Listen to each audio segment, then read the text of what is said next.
अस्सलाम वालेकुम व्यूअर्स। तो यार आज की एक और अपडेटेड वीडियो है। सॉरी, अपडेटेड वीडियो नहीं है, एक इन्फॉर्मेटिव वीडियो है। और ये एक टेंशन बनी हुई थी और काफ़ी देर से ये वीडियो आई है। क्योंकि रीज़न ये था कि मैं कुछ बिज़ी था और गर्मी अब एंड पे हैं, लेकिन अभी भी हैं 3-4 महीने तो तकरीबन हमारे पास है ही हैं, जिसमें अभी कराची में स्पेशली गर्मी रहेगी। और इस दफ़ा सुना है कि सर्दी थोड़ी लेट आएंगी, जैसे लास्ट टाइम आई थी। तो इस वजह से ये वीडियो मैंने सोचा कि बना ही देता हूँ।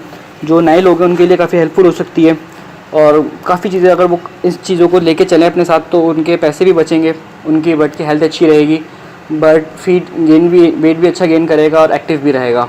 और सबसे बड़ी बात, मोटेलिटी कंट्रोल हो जाएगी अगर इन चीज़ों को कॉपी करें। तो मैं कोशिश करूँगा यार इस वीडियो के अंदर कि 5 मिनट के अंदर कवर कर लूँ इसको, पर अगर नहीं हो पाती तो मैं उसको फिर सेकंड वीडियो में कवर कर लूँगा, इसका एक सेकंड पार्ट भी बना दूँगा। तो यार सबसे जो मेजर चीज़ होती है ना, आप कोशिश करो फीड की टाइमिंग पे फोकस करो अपने। अगर आप 10 से 2 के बीच में या 12 से 2 या 11 से 2, यानी जो सबसे ज़्यादा पीक गर्मी का टाइम होता है दोपहर के अंदर, स्पेशली कराची के अंदर तो ये टाइम होता है, तकरीबन 3 बजे तक रहती है यहाँ पे तो अक्सर। तो आप 2-3 घंटे चूजे के बाद से फीड बिल्कुल हटा लो और इस टाइम कभी भी इसको फीड ना दो। रीज़न ये होता है कि वैसे इतनी गर्मी और फिर ऊपर से फीड एक गर्म चीज़ होती है, उसमें बहुत सारी चीज़ें यूज़ होती हैं, जैसे मछली का बुरादा कह रहा हूँ, मछली का चूरा, ड्राई मैटर होता है। इसके अलावा और भी गर्म चीज़ें होती हैं जो चूज़े को नुकसान दे सकती हैं।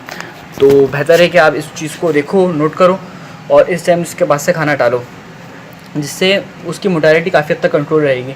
वरना कई दफ़ा तो ऐसा होता है कि गर्मी वैसी बहुत होती है, चूज़ा फीड खाने के बाद वो सुस्त होकर मरना शुरू हो जाता है।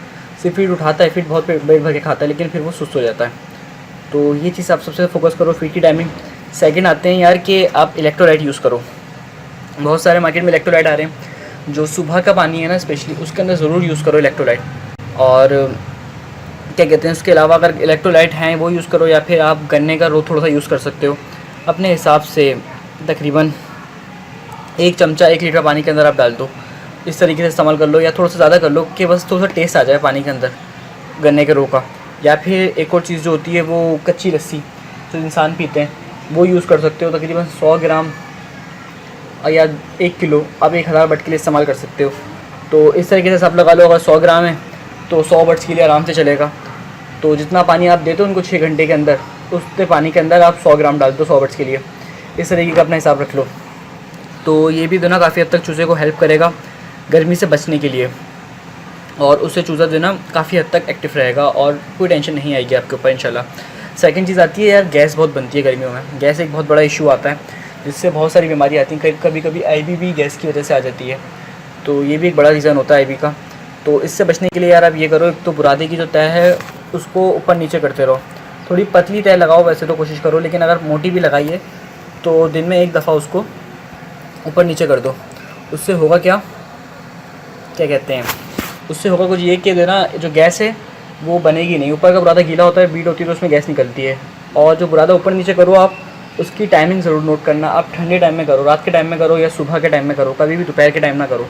दोपहर के टाइम करोगे तो वैसे ही बहुत गैस बनती है उसमें से, तो ऊपर नीचे होने की वजह से और गैस बनेगी। और फिर चूज़ों की आँखों में, जैसे आपको फील हो रही होगी आँखों में हल्की हल्की स्मेल और ज़रा पंजन टाइप की, तो वो चूज़े के लिए भी हार्मफुल है और आपके लिए भी हार्मफुल है। तो बेहतर है कि आप रात के टाइम या सुबह के टाइम ठंडे टाइम में करो। एक मेजर चीज़ आती है। उसके अलावा जो एक बेहतरीन टिप है ना, वो ये है कि गैस को रोकने के लिए आप वो लगा दो, फिटकरी मिला दो उसके अंदर, भूसे के अंदर भूसा डाल लो या लकड़ी का छिलका डाल लो या चावल का छिलका डाल लो।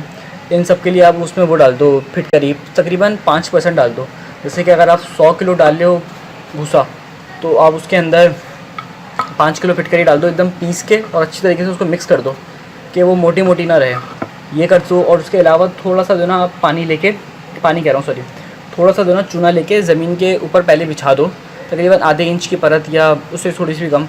उससे क्या होगा कि जो ना बुरादा कम से कम गीला होगा, ज़मीन कम से कम उससे जो ना नमी खींचेगा, बुरादा जो है ज़मीन से कम नमी खींचेगा और कॉक्सी आने के चांसेस कम हो जाएंगे, उससे गैस में भी फ़र्क पड़ेगा। तो ये एक मेजर चीज़ है, इसको भी आप नोट कर सकते हो चलाने के लिए। सेकंड यार, गैस के लिए एक और जो सबसे लास्ट अच्छा मेथड है वो है कहीं ना कहीं आप एक छोटा मोटा फ़ैन लगा दो, छोटा सा एग्जॉस्ट लगा दो। सस्ते हैं अगर आप छोटे स्केल पे कर रहे हो, तकरीबन 2500 रुपये का, 2000 रुपये का। और वो जो एसी के निकले हुए होते हैं आउटर के फ़ैन, वो 1000-1200 रुपये के मिल जाते हैं। जो एसी सही वगैरह करते हैं उनसे अगर आप पूछो तो आपको पता लग जाएगा कहाँ से मिलता है। तो वो एग्जॉस्ट भी अच्छा रहता है, आप चाहो तो वो लगा दो। क्योंकि मेन तो आपने यार गैस ही कम करनी है ना, तो वो हर वक्त चलाओ, या तो गर्मी के टाइम पे चलाओ, तो उससे एक तो स्मेल भी बहुत हद तक कंट्रोल हो जाएगी, ऑलमोस्ट ज़ीरो होगी, इतनी सी भी स्मेल नहीं होगी, और वरना काफ़ी हद तक कंट्रोल हो जाएगी अगर नहीं हुआ तो। लेकिन बहरहाल फ़ायदा है उसका, तो आप उसको भी लगा दो, जिससे चूज़े की हेल्थ अच्छी रहेगी। मेरा चीज़ें चूज़े की हेल्थ और आपको बदबू कम से कम हो, अगर आप घर के लेवल पे कर रहे हो, क्योंकि जो घर के लेवल पे करते हैं फिर उनको देखने में पता लगता है कि कितने ज़्यादा इश्यूज़ आते हैं। और जो एक और चीज़ है ना यार, वो है वैक्सीनेशन। अब वैक्सीनेशन बहुत सारे जो नए लोग हैं वो कर देते हैं 12 बजे के टाइम पे या 2 बजे के टाइम पे। ऐसा ना करो, ऐसा करोगे ना तो यार रीज़न ये होता है इसका कि ज़्यादा गर्मी में वैक्सीनेशन कई दफ़ा अफेक्ट कर जाती है, और जो जिसकी आप वैक्सीन कर रहे होते हो वही उसी का अटैक पड़ जाता है। तो इसको अवॉइड करो, ठंडे टाइम में करो, कोशिश करो। अगर सुबह 10 से 12 के बीच में कर दो, 12 से 2 ना करो तो ख़तरनाक है, क्योंकि वो फिर पानी जो होता है अक्सर वो एक्टिवेट हो जाता है। तो वैक्सीनेशन ठंडे टाइम में की जाती है गर्मियों के अंदर भी। या तो अगर आप ऑयल बेस कर रहे हो, यानी इंजेक्शन वगैरह लगवा रहे हो NDH9 या NDH का, तो उसको कोशिश करो रात में या सुबह फजर के टाइम, जो ठंडा और बेहतरीन टाइम रहता है, अब उस टाइम करो। क्योंकि फालतू में अगर कोई अटैक हो गया तो जितनी कि आपने वैक्सीनेशन करी है वो सारे के सारे पैसे आपके ज़ाया हो जाएंगे, फ़ायदा क्या, और माल आपका अलग मरेगा। सेकंड यार, अगर कहीं से धूप वूप आती है फार्म के अंदर या आपके घर के अंदर जहाँ पे आपने किया हुआ है, तो आप वहाँ के ऊपर टाट की बोरी, जो उसकी बोरी होती है, क्या नाम है उसका, आलू वगैरह की जो बोरी होती है ब्राउन वाली मोटी सी, अब वो बोरी उस तरफ बिछा दो, एक खोल की तरफ, और उसको जो है ना उसमें पानी वगैरह फेंकते रहो, या उसको थोड़ा बहुत गीला रखो। गीला रखोगे ना तो उसमें जैसी हवा पड़ेगी तो हवा एकदम ठंडी यख निकलेगी, जिससे टेम्परेचर भी आपका कंट्रोल हो जाएगा और धूप तंग भी नहीं करेगी, यानी उल्टा ही काम हो जाएगा। और एक और चीज़ जो आती है ना यार, वो आती है उसके अंदर स्पेस। अब स्पेस जो होती है, लोग नॉर्मली जो गर्मियों में देते हैं वही सर्दियों में देते हैं, ये गलत है। गर्मियों में ज़्यादा उनको जगह चाहिए होती है, सर्दियों में थोड़ी कम चाहिए होती है, तो क्योंकि गैस ज़्यादा बनती है, यही वजह होती है। तो गर्मियों में लोग अगर सर्दियों में 1 स्क्वायर फीट एक बट दे रहे हैं, तो गर्मियों में कम से कम 1.5 स्क्वायर फीट या 2 स्क्वायर फीट दिए जाए। इससे बट खुला खुला रहेगा ना, तो वो हैप्पी भी रहेगा, और करीब होने की वजह से गैस भी ज़्यादा बनती है और इस तरह के इश्यूज़ आते हैं।